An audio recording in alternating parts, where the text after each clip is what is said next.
el capitán Alvariño, que hace una labor espléndida en atrapar a Liniers, llega a Santiago del Estero el 23 de agosto.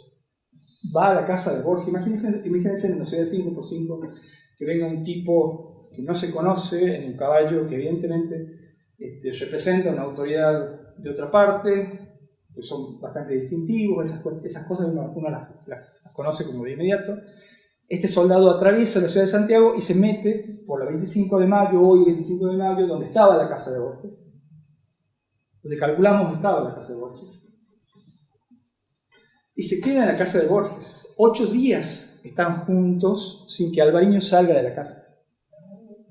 La desesperación de todos los demás, el misterio, no sabían qué iba a pasar. En ese mismo momento llegaba la información de que habían fusilado al ex virrey Liniers. Y llegó también la información de que habían fusilado a Orellana, al obispo Orellana. Es decir, si esa junta se animaba a hacer semejante apuesta, ¿qué iba a pasar con el cabildo santiagueño? Que, sabiendo o intuyendo lo que podían haber hecho durante todo junio de 1815, podía ser enorme las consecuencias para esta gente. Si habían estado en contacto permanente contra los contrarrevolucionarios del norte y del sur, de Córdoba y de Charcas, para imposibilitar que ganaran, imagínense lo que podía suceder. Alvariño no sale de la casa de Borges en esos 8 días. Yo creo que era una cuestión de estrategia, y estoy seguro que Borges le dice que se quede en la casa para manipular el medio. El 28 él manda una comunicación diciéndole a Villete, diciéndole: está bien, nosotros vamos a poner 300 hombres, 200 hombres de las milicias regladas y 100 más de los voluntarios. Es muy interesante que inmediatamente él tenga 300 hombres.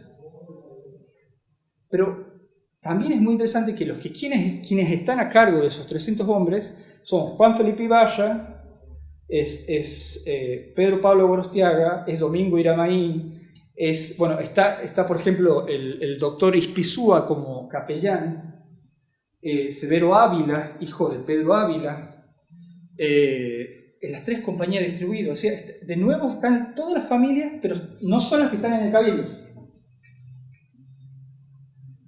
Es decir, las familias del cabildo quedan despojadas de poder y las otras, las que no entraban al cabildo, se quieren hacerse de poder mediante cooptar posiciones en los patricios santiagueños.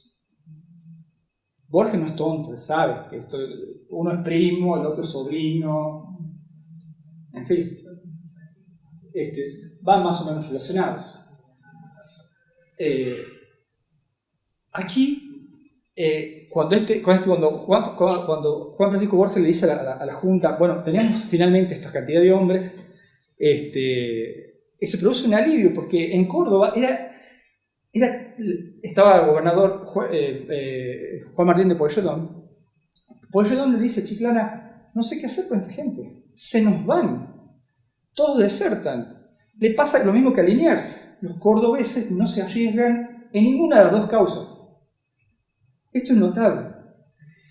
Hay un trabajo que hace Borges desde que él llega a Santiago en el 1808 hasta 1810 en las pulperías, que es muy importante, un trabajo político en el que les explica 2 conceptos básicos, el de la revolución y el de la autonomía. No hubiera sido posible la posibilidad de una autonomía popular si Borges no le hubiera contado qué significaba la autonomía respecto de la independencia, que era un concepto difícil de diferenciar, tan difícil que a Belgrano nunca pudo diferenciarlos. Belgrano mandó matar directamente a Borges ante la posibilidad de que realmente sea un tema de que Borges quería aislar Santiago del Estero y elegirlo como nación.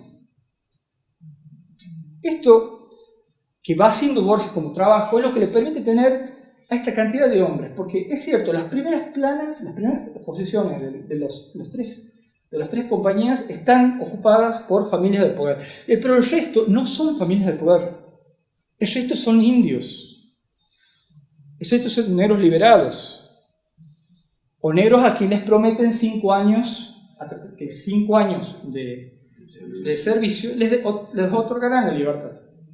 Si acaso llegaron los 5 años, en general se les renovaba el pedido. Otros 5 años más y te volvemos a dar la libertad.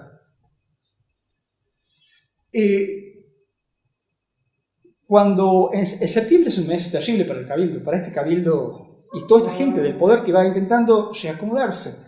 Entonces uno entra por ejemplo, la posición de José Manuel de Achával. José Manuel de Achával en las actas del 2 de julio, cuando Borges intenta impugnar a Lamy, José Manuel de Achával le dice: pero ¿cómo vamos a invitar al clero si no es parte del vecindario? Y le dice otra cosa. Le dice: es la parte más pútrida de la población. Y tengo cómo justificarlo, dice. Aunque sea cierto que sea la parte más pútrida de la población, ese mensaje altisonante iba a causar muchísima desazón, sobre todo en los que apoyaban a Achával, como el fray prior dominico Ortiz, que tiene que apoyarlo a Achával de acuerdo a la forma que ellos han arreglado, que se defenderían las posiciones en esa sala capitular, en ese cabildo abierto, cuando él mismo es parte del clero. Si el clero no es vecindario, ¿qué autoridad tiene Ortiz para estar ahí? ¿Por qué está ahí? Si es de su propio partido. Pero sobre todo había una cosa en la sala capitular esa, había miedo. Si estos 14 europeos con armas entraban, no quedaba uno, porque en general eran como ratoneras estas casas, ¿no? Estas casas consistoriales. Algo que pasa, porque García del Villar, cuando ve esta discusión entre Achával y Borges, empieza a gritar: tumulto, tumulto, que era la voz de alarma. Borges, adelantándose a esto y sabiendo que esto iba a pasar, evidentemente hay inteligencia acá, inteligencia de las armas, inteligencia de sus propias armas. Borges le dice: bueno, sigan la votación, pero yo pongo mi nulidad hasta que pueda celebrarse un cabildo abierto en condiciones legítimas y con todas las personas presentes, con todo el vecindario presente.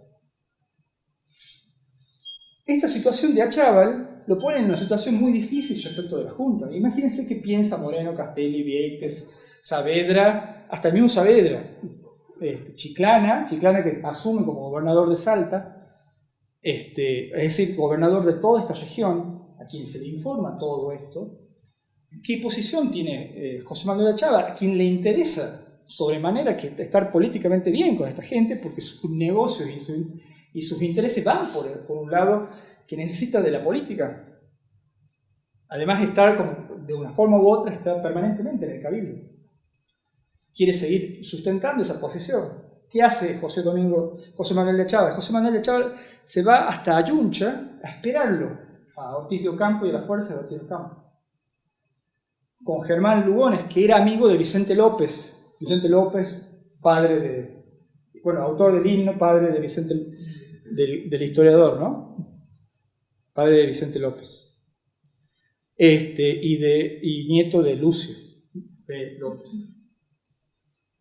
Vicente López, que venía como secretario de Ortiz de Ocampo, era amigo de Germán Lugones. Ambos, y José Domingo de Achával, prepara las postas, prepara los caminos, etcétera, etcétera. Cada uno se pone a trabajar en eso. Francisco Lamy, que está hasta las manos en este tema, disculpen el discurso, pero está hasta las manos en este tema porque el hermano es el diputado electo, el diputado que está en cuestión, sobre todo desde la petición de las actas.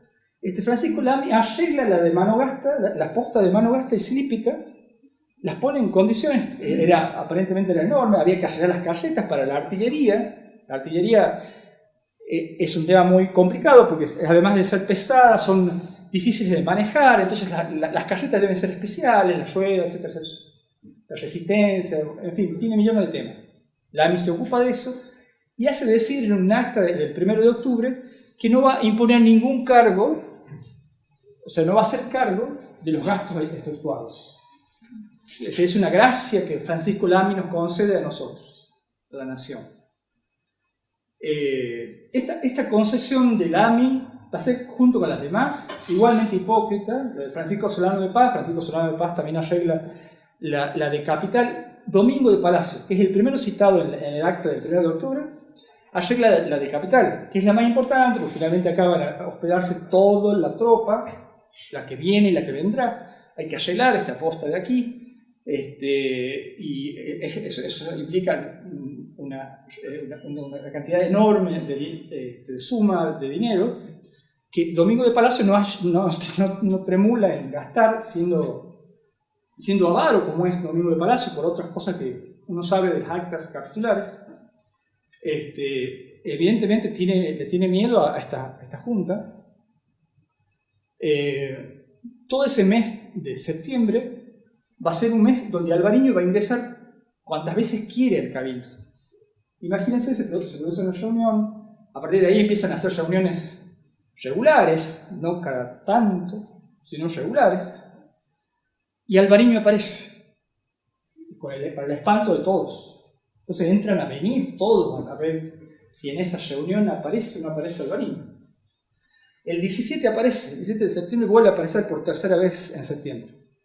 Y les pide dos cosas. Primero, les pide que todos los que tengan armas de chisperas, o sea, las armas que disparan, y las armas blancas, las entreguen. Y la segunda cosa que le pide al cabildo es que los caudales a partir de ahora lo maneja Pedro Francisco Carol. Pedro Francisco Carol, que hasta ese momento era un gran aliado de Borges. Vivían en una cuadra, se conocían mucho. Después se lo transformaron en otra cosa, en un amigo importante de Borges y en una persona que sabe moverse dentro de la política santiagueña. Pero, ¿a quién le quitan los caudales? ¿Por qué sospechan del manejo de los caudales? ¿Por qué Alvariño quiere que Pedro Francisco Carol maneje el dinero oficial? Quien tenía el manejo en ese momento era José Antonio López de Velasco. José Antonio López de Velasco se había cansado de robarle al Estado de una u otra manera. Borges se lo dice así a Alvariño toma esto, y entonces le pregunta, bueno, ¿a quién entrego estos dineros? O sea, ¿a quién corresponden los caudales? Bueno, Pedro Francisco Carol puede ser una buena opción. López de Velasco, obviamente, primo de Francisco Lamy y de Juan José Lamy, además primo de otro de Aranda, que estaba casado con una Lamy, Lamy López de Velasco, hermana también de esta gente.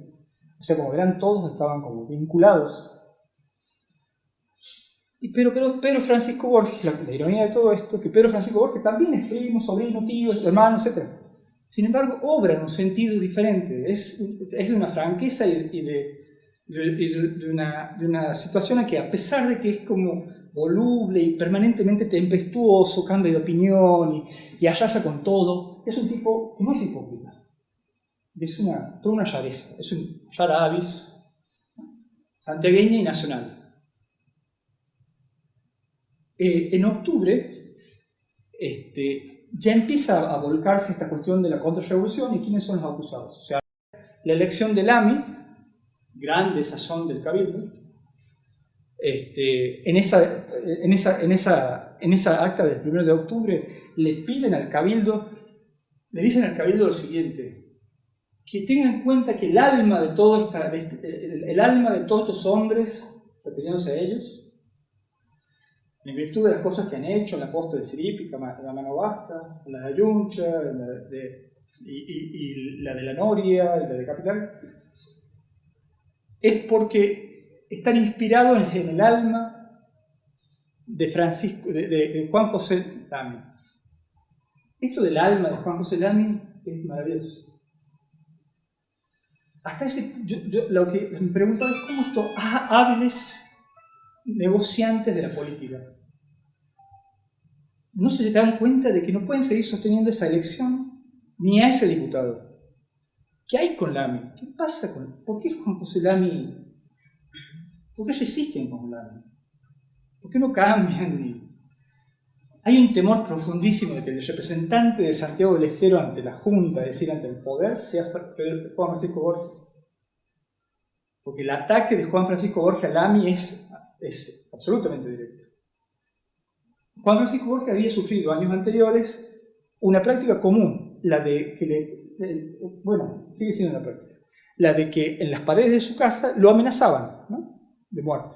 O hacían pasquines donde hablaban de Juan Francisco Borges. Todos sospechaban que venía de la casa Lamy, de la familia Lamy. Antes de esta situación, 2 años después, esta situación viene a dar vuelta. Pero ellos logran algo importante. Francisco Antonio Ortiz de Ocampo, que no tiene nada de honesto, estaba a cargo del ejército. Hay un grupo, hay muchos blogs nacionalistas en la web. Y hay uno que defiende a Francisco Antonio Ortiz de Ocampo de manera ciega, que se va a convertir en un gran enemigo de Borges. Belgrano lo acusa porque Moreno, el tesorero real de Córdoba, desaparece con todo el dinero de Córdoba. Entre ellos logran rescatar 30.000, pero faltan 30.000 pesos fuertes. 30.000 pesos fuertes. Es una enorme cantidad de dinero. Si vamos a las vacas de nuevo, tenemos 6.000 vacas.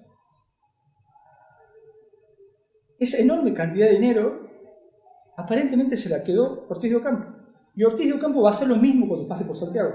Cuando pase por Santiago va a sacar del fondo de propios del Cabildo dinero. Esta cuestión la dice el mismo Cabildo. El general pasó y se llevó tal cantidad de dinero, tanto así que no hay, y me acuerdo de usted, Fucha, porque no había para la Virgen del Carmen, no había plata para celebrar a la Virgen del Carmen, del fondo de propios, porque el general se la había llevado. Maravilloso. Resulta que Ortiz de Ocampo pacta con toda esta gente de una forma implícita, pero dice, esta es la gente del vecindario que puede ser electa, diciendo que el resto, fíjense que en esa lista, diciendo que el resto eran españoles realistas o eran traidores, fíjense que en esa lista no está Juan Francisco Borges. Esa lista está hecha el 6 de octubre. En esa lista que no está Juan Francisco Borges, y sí está Chávarri, sí está Solano de Paz, sí están los dos Taboada, es decir, Tomás Juan Taboada y Antonio María Taboada, no está Borges, está Germán Lugones, que merece estarlo, porque Germán Lugones siempre ha sido de una franqueza y de una idoneidad muy importante para la época, pero está muy ligado a la familia Palacio. Germán Lugones trabaja con la familia Palacio.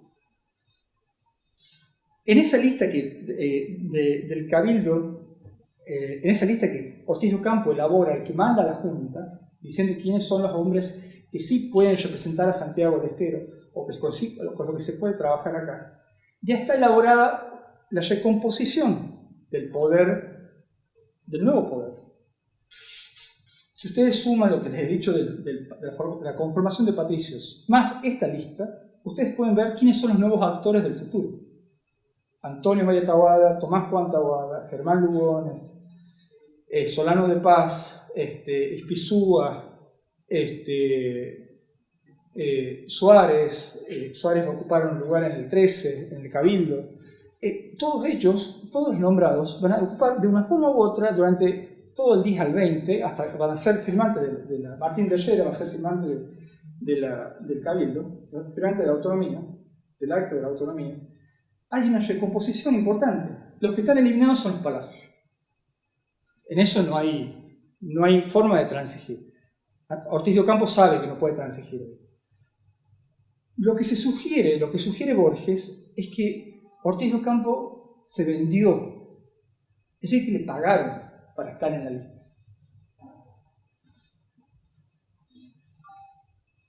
Es medio terrible, pero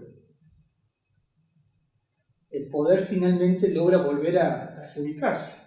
Todas estas redes se ubican, pero desde otro lado. En la misma familia, pero de otro espacio. Es como si en lugar del padre fuera el hijo, en lugar del sobrino es el primo, pero son otros. De la misma familia, otras llaves. Esta conformación va a ser muy importante para el resto de los 20 años que vienen.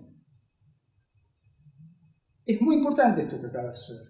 El último hecho importante, y aquí quiero terminar para darle paso a Carlos, 2 segundos, es cuando Borges comete el error.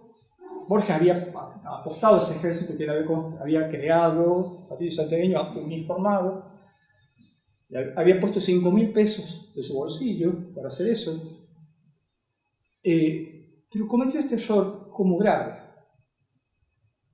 Pone en una de las carretas de la tropa 5 fardos de bayetones. Los bayetones son mantas, ¿no? Esos 5 fardos de bayetones los ubica en una de las carretas. Ortiz de Ocampo en Jujuy, ya muy enemistado con Borges, le avisan, el auditor del ejército le avisa de que sobran 5 fardos y que estos fardos están en tal carreta y que podrían o no pertenecer a Borges. Lo que hace Ortiz de Ocampo es de una malignidad importante. No, lo que hace es meterlos en un lugar húmedo para que se apolillen.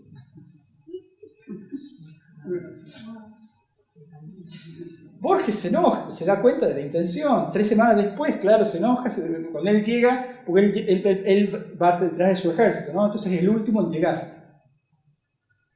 El último de las 3 compañías en llegar a Jujuy. Y se da cuenta de que los bayetones no aparecen por ningún lado. Le pregunta a Ordaliza, el auditor. Le dice, sí, hay unos bayetones por allá.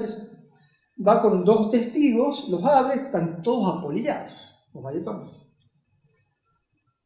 Llega a Potosí, Borges, me imagino todo el trayecto Jujuy-Potosí en la cabeza de Borges, ¿no? Pero ha sido importante el odio. Inmediatamente, estando ahí en Potosí, le escribe a los 3 en realidad, Ortiz de Ocampo, Borges y Castelli, escribe a Castelli diciendo, mire esto, mire lo que me pasaba con esto. Y Castelli le escribe diciendo, pero mire con la estupidez que me sale. ¿Cómo va a usar la tropa del ejército revolucionario para transportar mercancía propia? Ni siquiera lo diga, se incrimina. Es un tonto. Este error grave le cuesta el propio ejército que ha mandado. Lo separa, lo manda a Santiago del Estero, igual hace con Ortiz de Ocampo. Ortiz de Ocampo queda también involucrado, sobre todo porque Ortiz de Ocampo se manda todas, ¿no? Ortiz de Ocampo cuando vuelve, Borges se va a denunciarlo a Buenos Aires, a Ortiz de Ocampo, cuando vuelve, pasa por Santiago, se lleva de cada pueblo algo. Es increíble Ortiz de Ocampo. Yo imagino que es un mensaje para Borges, porque es una cosa de provocación, ¿no? Hay una cosa de provocación permanente entre los dos. Este odio va a ser el que va a determinar el primer levantamiento, en el 15, de Borges. Fíjense hasta dónde llega el tema. Hasta un levantamiento donde Borges va a terminar en una situación muy complicada. Pero en esta cuestión de la contrarrevolución que se armó en un principio y la forma en que es vencida mediante una revolución y la forma en que se van acomodando en el poder otros hombres de las mismas familias, pero otros hombres que van a ir ya conformando una nueva estrategia de poder. Esta estrategia de poder les va a permitir ser funcionarios de esta revolución, de la independencia y funcionarios de la autonomía, con el propio Ibarra. Tanto así que, como les contaba, Ibarra, aún joven, está en la tercera compañía de Juan Francisco Borges.